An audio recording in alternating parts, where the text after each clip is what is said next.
Good day folks, Sean here from Air Photography. So the DJI Wireless Microphone system has been out for approximately 1 year. Now I haven't had mine for a full year yet. I think I got mine in late April or early May of last year, but I have had a good amount of time to use it. And there's actually 7 specific reasons why I switched to using this full time when I need a wireless microphone system. Up until then, I had been using the Rode Wireless Go and the Rode Wireless Go 2, but once I received my DJI mic, I quickly sold my Wireless Go system, as I knew I'd probably never use it again. Now, this video is not intended to say you should go out and replace your Wireless Go system with the DJI microphone system. The Wireless Go system is an excellent microphone. In fact, when it comes down to the most important feature of a microphone, the audio quality, I would say both are pretty close. I wouldn't really say one is better than the other. Now, unfortunately, I will not be able to do any audio comparisons in this video. As mentioned, I did sell my Rode Wireless Go system, but you can watch my initial review of the DJI microphone system because there's lots of audio samples in there and comparisons against the Rode Wireless Go 2. But to move along here, as mentioned, there are 7 specific reasons why I made the switch. Now, the first reason is the way DJI has implemented the field recorder mode. Just like the Rode Wireless Go system, you can use each one of these transmitters as an independent field recorder. The Rode Wireless Go 2 is capable of that, but DJI just has done it better. And the reason being is that with the Rode Wireless Go 2, you either had to have that turned on or turned off. You had to do that in the settings, and it wasn't really something you could change out in the field. You had to connect it to a computer to enable and disable it. And the problem with that is if you're going to be out recording for the day, you might be recording in different segments, perhaps even over a weekend. You're going to end up with a lot of unneeded audio files, a lot of dead space, because it's just going to record every time you power it on. However, with the DJI microphone system, if you want to use this like a field recorder all by itself, you can actually stop and start recording by the record button there on the side.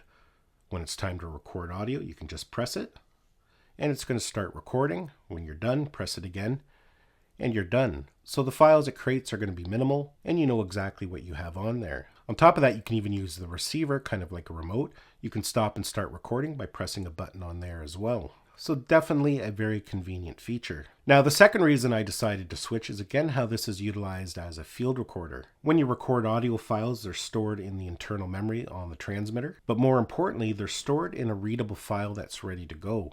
With the Rode Wireless Go 2 system, you would have to plug it into a PC. You would then have to use some Rode software that you download to view the audio files in their raw format, and then you would have to render them out, export them in a readable format. So there was a lot of extra steps there involved to be able to use that audio. All the video editing I do is done on an iPad for both clients, personal, and YouTube. With the DJI microphone system, I can plug the transmitter directly into my iPad, view, and then copy over all the audio files, where that is definitely something you cannot do with the Wireless Go 2 system. So for me, it's very convenient. It saves me that extra step of having to plug this into a PC first, and probably one of the most important reasons why I decided to switch. It just makes my workflow a lot easier. Now, the third reason I decided to switch is that this is an all-in-one solution, and it's very convenient the way DJI has it set up. You can use this like a traditional wireless microphone system using a TRS cable to plug into your camera. But as you can see here, they have different attachments that allow you to plug this into different smartphones, tablets, even the DJI action cameras, just by plugging it in by USB-C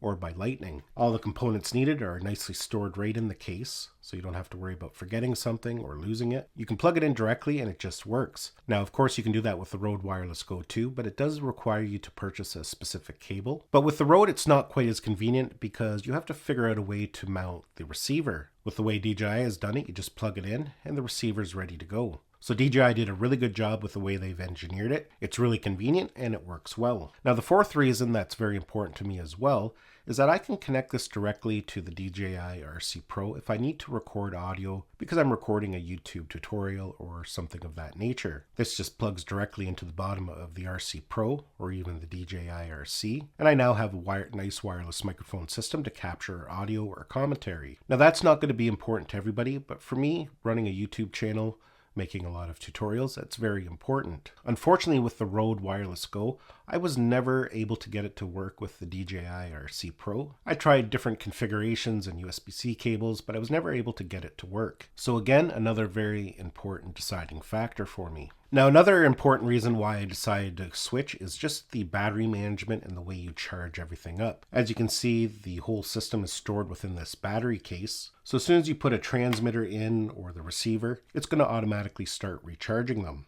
And that just makes it super convenient. You don't have to worry about whether your devices are charged up. When it comes to recharging everything, you can just plug in one USB-C cable. With the Rode Wireless Go 2, you had 3 separate devices that you had to charge independently. So the Rode Wireless Go 2 was a little inconvenient to charge, but just the way DJI has it done here, it's simple, one cable to charge up the whole device. And you know, when you put the gear back inside, they're going to recharge it and you're ready for the next shoot. Now, the next reason I decided to switch is kind of a small reason, but I think it was pretty important, and it did save me a lot of hassle. And that's the way everything just displays and fires up when you open the case. You can see here when we open it up, both transmitters and the receiver automatically turn on. You just have to pull them out and they're ready to go. On top of that, it gives you a nice visual view of how much power is left in each device. So there's no guesswork whether you're wondering if you have enough power to get through the day. On top of that, it also illuminates the front, so you know how much power is in the battery case. So it's just a really convenient setup, and again, another deciding factor for me. Now, the 7th and final reason why I decided to switch to the DJI wireless microphone system full time is the way DJI implemented this touchscreen on the receiver. You can go in and change all your settings quickly and easily. There's really no guesswork on how to change a setting. With the Rode Wireless Go 2, you had to use a series of buttons to change certain settings, and if you couldn't remember how to do it, you were kind of out of luck. On top of that, there are certain settings on the Rode Wireless Go 2 that you could not change out in the field. You actually had to physically plug it into a computer, download the Rode software, which then allowed you to change certain settings. Whereas the DJI wireless microphone system, every setting can be changed out in the field just by using this easy to navigate touchscreen. So again, for a person who's a mobile creator like myself, I very rarely use a laptop. That was pretty important. Again, that's just one thing I don't have to worry about when I'm out in the field. So that's basically it. Those are 7 reasons why I switched to the DJI wireless microphone system. Hopefully you enjoyed this video and got some value out of it. Give it a thumbs up if you did. It's always greatly appreciated. Don't forget to subscribe to my channel so you don't miss any of our upcoming videos. And we'll see you in the next one.